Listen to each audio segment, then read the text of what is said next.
there are many ways to start the journey, to start your own startup. Like, but you need to start anything that's even like, but you think that it's not a good idea. But actually, when I talk to my, a few idea I got in Anglo, it's really, really stupid. Like, but anyway, at least you do it and someone, give some advice on that. If you don't speak out loud and connect to the other people, you don't know what you're having. Yeah. So start right now. Yeah.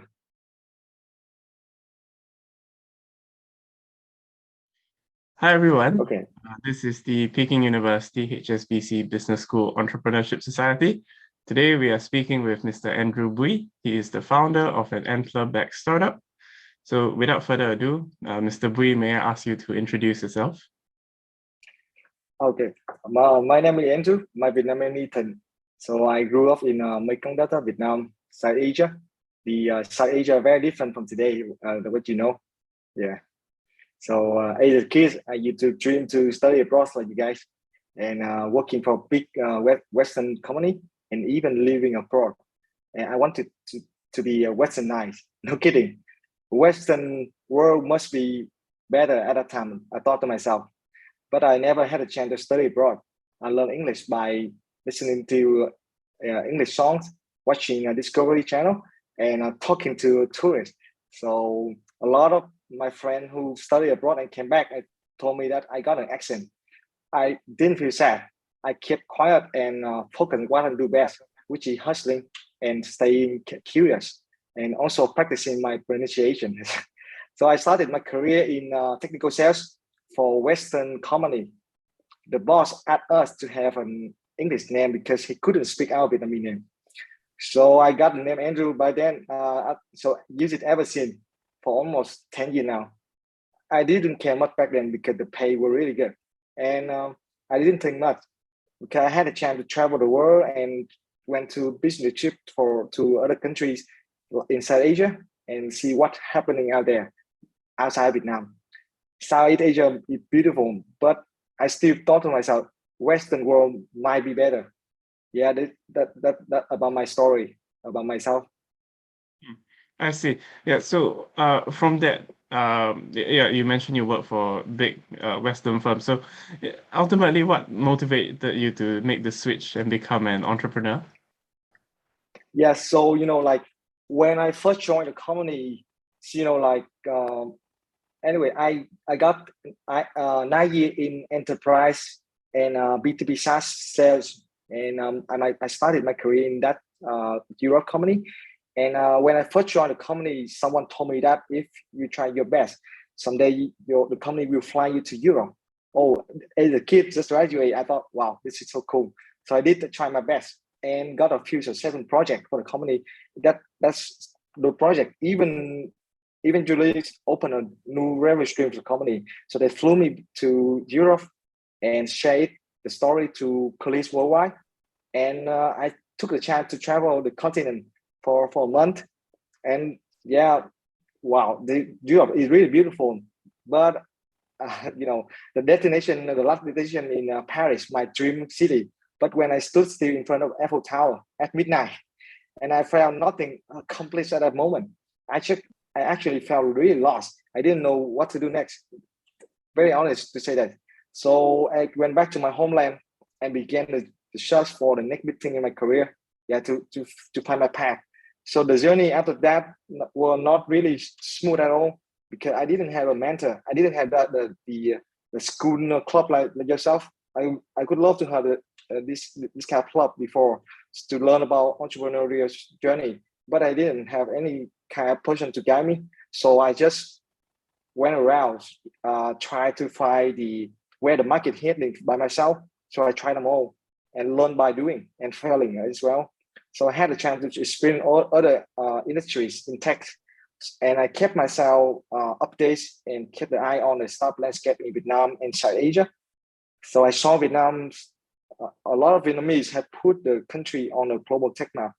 And you see that a lot of unicorn now from like VNG, VNPay, Skymarket, the Asia Infinity game, and Momo, and soon to be unicorn Tiki e-commerce platform. So I'm super proud of that, and and I think that South Asia is getting better. So I knew I want to be in the Vietnam startup ecosystem, to be an entrepreneur and to support other entrepreneurs in their journey. So in 2021, just last year, I made a move to work for a Vietnamese venture-backed startup before pursuing my journey as an entrepreneur myself with Antler in the first cohort in Vietnam. So they are incubator. Yeah, they are Sweden incubator. So I have teamed up with other two like-minded folks to work on the project. It's named BitVision. It digital asset accounting platform.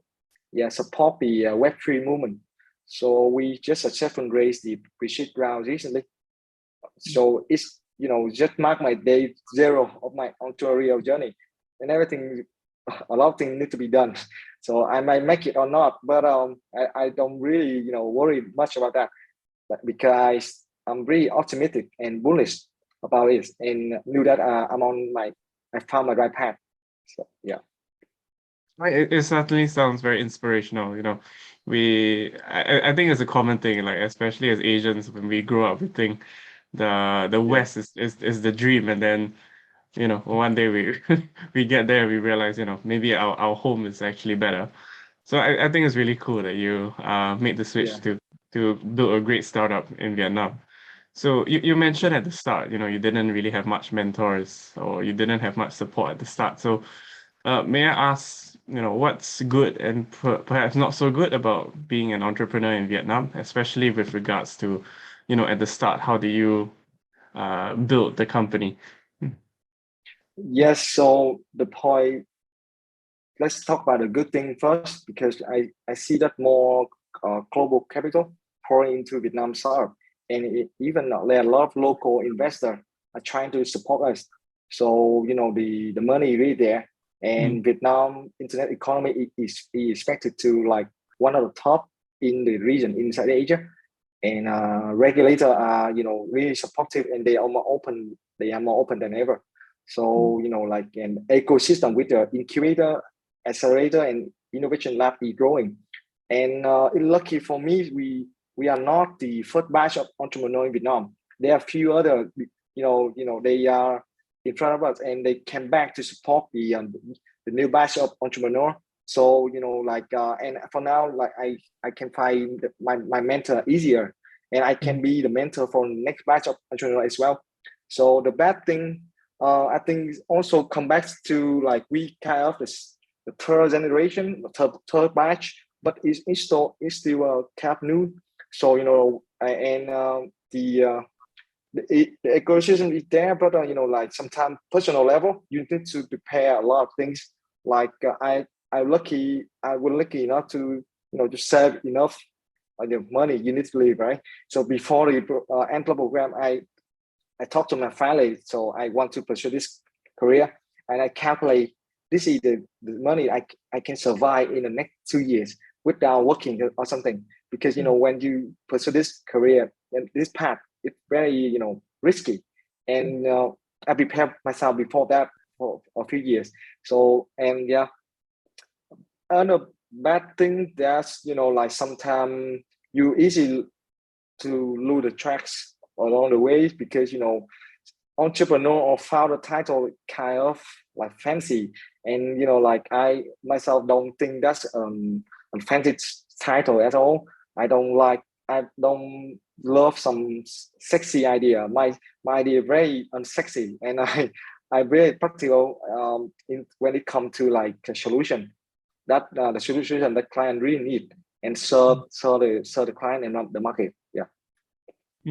I see. Yeah, thank you so much for sharing your journey. May I ask you one more follow-up question? So, is there one piece of advice that you would give to first-time new founders in Vietnam? That's something I learned in Antler program as well. So start doing, don't think. Start and fail. Because there are many ways to start the journey. To start your own startup, but you need to start anything that's even but you think that it's not a good idea, but actually when I talk to my a few ideas I got in Anglo, it's really really stupid. You know, like, but anyway, at least you do it and someone, you know, give some advice on that. If you don't speak out loud and connect to the other people, you don't know what you're having. Yeah. So start right now. Yeah. Yes. I see. Yeah, thank you so much for sharing. Yeah, that brings us to the end of the interview. Thank you so much for joining us today. Yeah, it's my pleasure. Thank you for having me.